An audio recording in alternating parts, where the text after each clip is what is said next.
So I'm going to tell you about IDEs for Core 5. I'm Roshan O'Keefe from Ashling. I'm going to tell you about IDEs for Core 5, and then I'm going to hand over to my colleague Rajesh, who's going to do a live demo. Right, so first of all, I want to give you a quick introduction to Ashling. Then I'm going to talk about the IDEs. In actual fact, we have, there's two solutions for IDE, basically. There's the Core 5 IDE and the risk-free IDE. So just to avoid confusion, I want to call it two different IDEs, even though we have activity in both of them. Lastly, on the demo, you're going to see the demo on the risk-free IDE for Core 5, and when I hand over to Rajesh. So Ashling is specialized in development tools for embedded processors and MCUs. This is including IDEs, compilers, debuggers, hardware debug and trace probes, and this for a range of embedded architectures. We also provide engineering services for custom tools requirements, and we have particular expertise in complex real-time debug tools, including high-speed connections, high-capacity real-time trace probes, code coverage analysis, profiling, performance analysis, and so on. So getting started on the Core 5 IDE. So the Core 5 IDE is a freely available open source development environment created by the Open Hardware Group, and Ashling has participation in that as a member of the Open Hardware Group. It's an Eclipse-based IDE for Core 5 development. Earlier on, you heard quite a lot from Alexander Fedorov about Eclipse-based IDEs and Eclipse CDT and so on, which was very interesting, related to all of this. And so the Core 5 IDE, based on Eclipse, it includes also the compiler toolchain for Core 5 from Embacosm. And you've just heard about that from the Embacosm team, Mary and Jessica and Pietra. And in Core 5 IDE, you also have OpenOCD debug support when you want to connect to target hardware. And it includes ready-to-run examples for digital imports and so on, and a getting started guide. So the Core 5 IDE isn't quite available. It'll be available soon in Q4 2020. The next one is risk-free IDE. So risk-free is Ashling's professional, commercial grade software development environment. Risk-free supports a range of, so it's also Eclipse-based IDE, supports a range of 32-bit and 64-bit devices, and it includes features such as code coverage, profiling, performance analysis, OS awareness, and it also allows multi-core debugging for homogeneous and heterogeneous debugging. So for example, RISC-V and another architecture, RISC-V and ARM, for example, something like that. So the risk-free IDE and the Core 5 IDE have some similarities. Core 5 IDE is dedicated to Core 5, obviously, and risk-free IDE is covers Core 5 in addition to sort of a broader range of architectures. Okay, so this is an example, a sample setup for Core 5 development using an IDE and connected to some target hardware. On the right-hand side, you can see the Digital Genesis 2 FPGA board. And this is the setup which will be used by Rajesh for his demo. So connected to that target hardware, you have a debug probe. So in this case, it's the Ashling Opel XD debug probe. And then on the left-hand side, you can see this is the risk-free Eclipse-based IDE. So I'm going to hand over to Rajesh for the demo, for Core 5 demo using risk-free, how to build a Core 5 example program, how to launch a debug session, and the runtime debug features and so on. Hi everyone, and thanks Rosin. So what I will be doing today will be actually debugging a Core 5 MCU based application using the risk-free IDE. So which you can already see it on the screen here. This is a risk-free IDE. And so I'll just give a brief background on the what I have in my system and a little bit more on the risk-free IDE. So yeah, the risk-free IDE is an Eclipse-based IDE, as Rosen has already mentioned in the a few minutes back. And just to add up on that, like risk-free IDE supports multiple architectures like the ARM, Synopsys, Arc, and RISC-V, obviously, and you can debug. One of the key features is a simultaneous heterogeneous debugging, which means if you have an SoC, like it has multiple cores, say for example the Core 5 core, and you have an ARM core and that one. So using a single instance of RISC-V, you can debug both the cores at the same time. So you can switch between the context, see the registers of the Core 5, see the registers of the ARM at the same time, compare your registers, disassembly, whatever. So that's the heterogeneous part, what Rosen was referring to. And this risk-free installer is actually a single shot installer, which means it comes up with everything what is required. It includes the toolchain as well. So the GNU toolchains for the ARM RISC-V are bundled with the product. So once we install the product, it's good to go. Like just start creating your project, build your project, and start debugging your project. And it comes with the QEMU simulators as well. So even if we don't have access to the board straight away, we can debug our application, verify our application using the simulator. And also the OpenOCD launches are also supported. So earlier Hugh Pollitt was showing like how to use a digital probe with the Nexus A7 board and debug his application using OpenOCD. So here, like you can use the same OpenOCD and debug using any third-party debuggers which supports OpenOCD. So those kind of launches are also supported, and you can import any Eclipse project. If you have something today, you can import that Eclipse project to this one and start working straight away. So there is no need to create something from scratch again. And like there are cases where we have an external build system. So it won't be an Eclipse based project. It will be an external build system, some other scripting methods. So in that case, there are options to import those applications as well and create a project for that, which I will be anyway demonstrating as part of my demo today. And there are like other features like FreeRTOS, aware debugging, where we have this dedicated task list to show the tasks and the status of task, what is running, who is blocked, and then event list, all those kinds of OS aware debugging. And then we have this profiling, so the performance monitoring, which is key from the embedded world perspective. Like we know which function is taking much time, so we know which function we should focus on to to improve our performance as a profiling support. So those are just the background on the risk-free. And today in my setup, as Rosin was mentioning, my hardware setup, I have a Genesis 2 board here, which is connected to the OpenLXT debug probe. So this OpenLXT debug probe is a JTAG probe from Ashlink. It's again a kind of like a universal probe which supports all the architectures which we were mentioning earlier. So using the single probe, we can debug all the architectures at the same time. So this supports the protocols which we have in the market today, like JTAG, CJTAG, SWD, and it supports up to 100 megahertz of JTAG frequency supported. So now I believe my background is clear what I'm going to have. So we'll jump to the demo. So in the screen, you see the risk-free ID. So earlier I was talking about like importing project.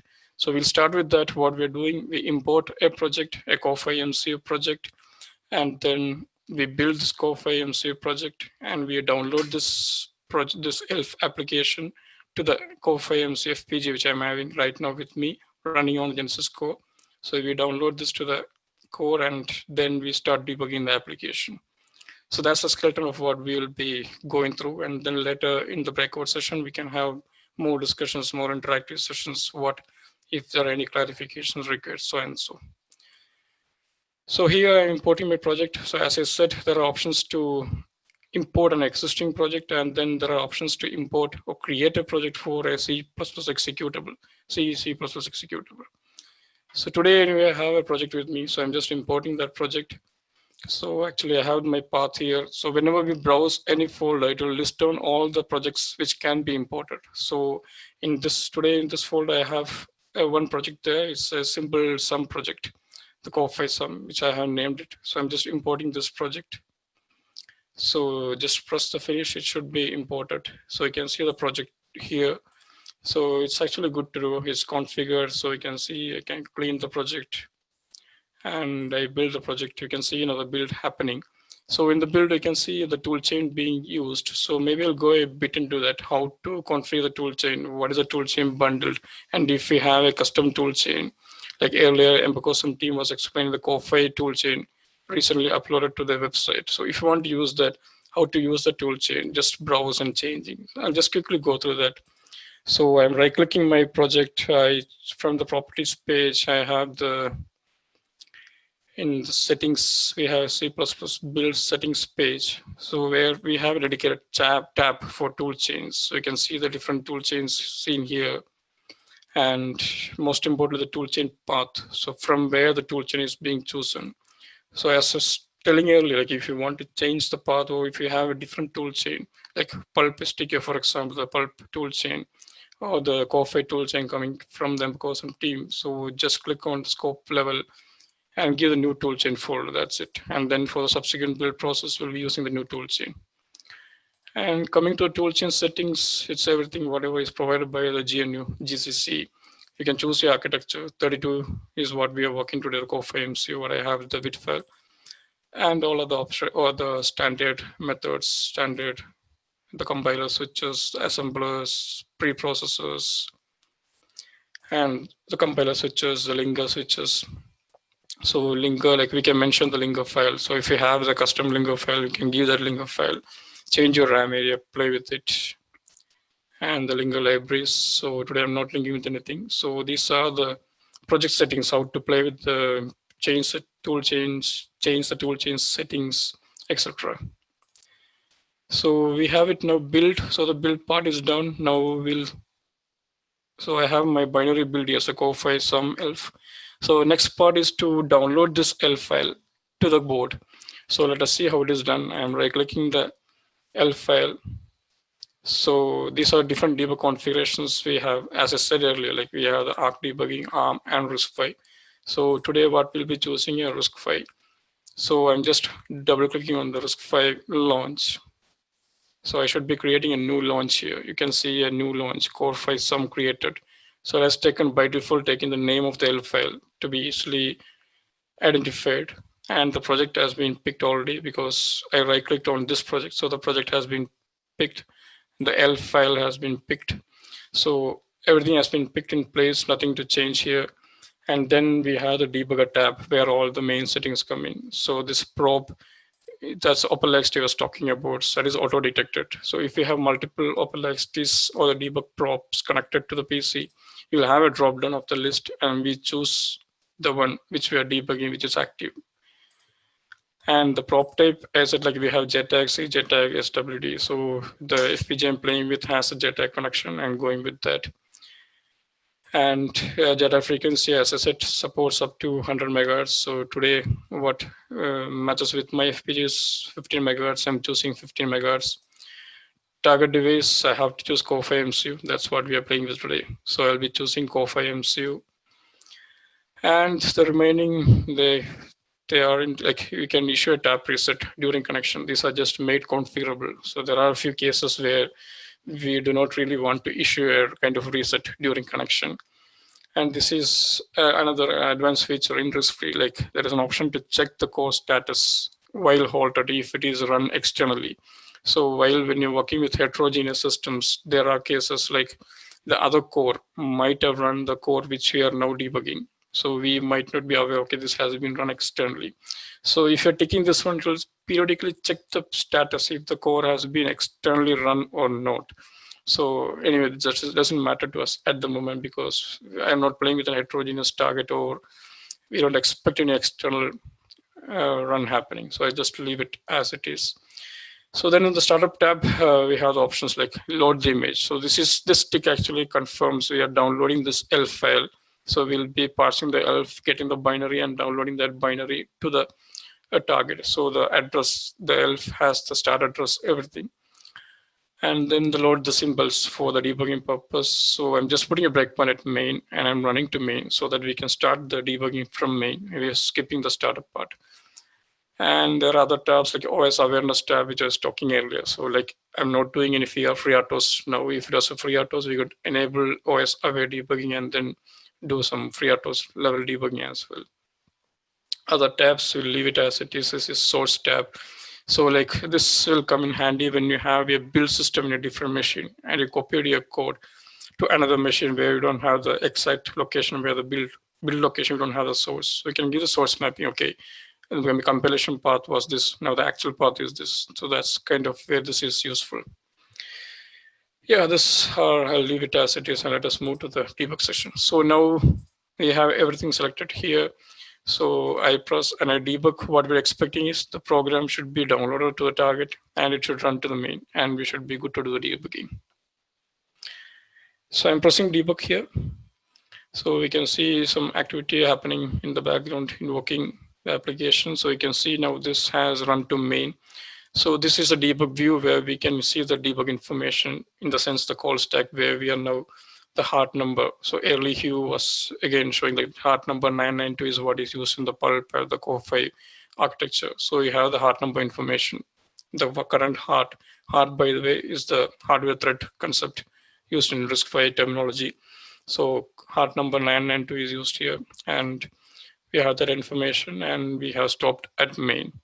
So now I'll go through the other views like variables, all the standard debug views here. You can see the variable values. Maybe I should do a step over. So these are initialized and the normal runtime operations. So I have a step into, so we should step into the function.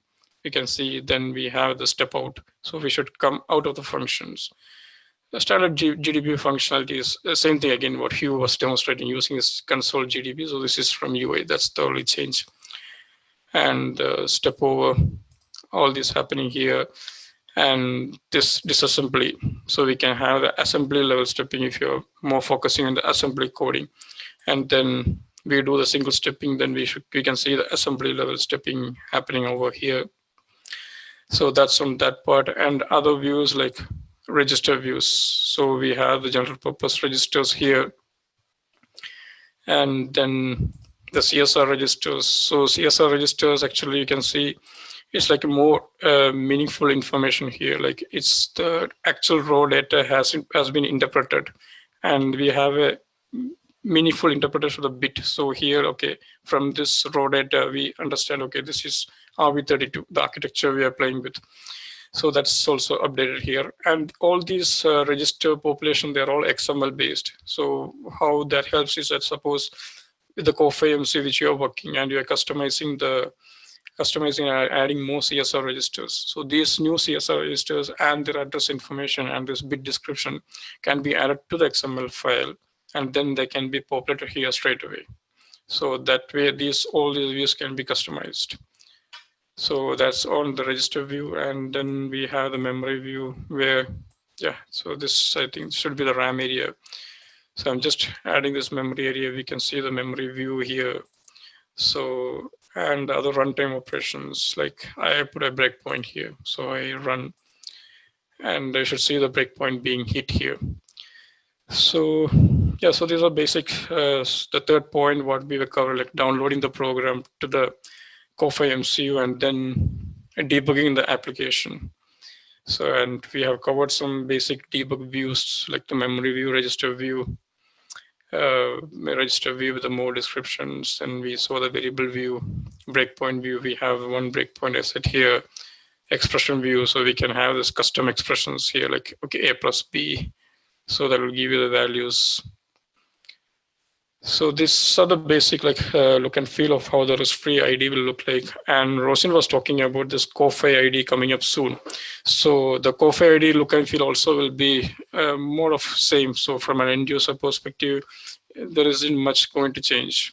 The only thing it's an open source free software, and it is also Eclipse-based IDE. So these things, they should remain same, and the transition should be smooth as well there. So yeah, I think I've covered what I wanted to do, and I think for any, I will just peep out and see if we have any questions. Yeah, I don't see anything there so far. So if there are any questions, we can have it in the questions chat, or myself and Rosen will join the breakout session as well. So if there is more you need to know about this one or the COFA ID, feel free to call out and we'll be there to answer the questions. Yeah, so I'm just leaving here. I'm just joining the breakout session. Okay, thanks, Rajesh and Roshan. And because earlier, I guess this concludes sort of the presentations for this breakout or this hands-on session. There's a little more than an hour left in this session. So as Rajesh said, please feel free to join any of the 3 breakout rooms to ask questions or discuss any issues you're having. And the next session, I believe, starts at 4:15 p.m. Eastern. Okay, thank you.